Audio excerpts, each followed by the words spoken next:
Para sa lahat ng mga lumalaban sa buhay. Alam mo, bilib ako sa'yo.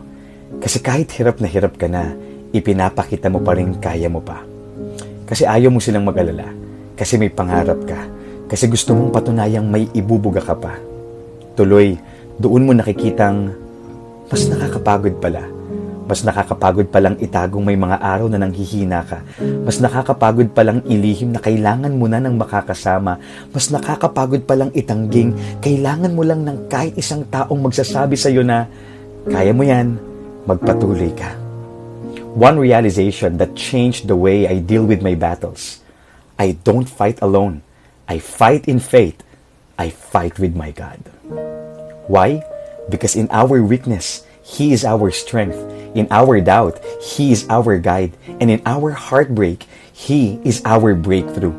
Walang labang hindi na ipanalo ang Panginoon. Ipagkatiwala mo sa Kanya ang laban mo ngayon. God bless.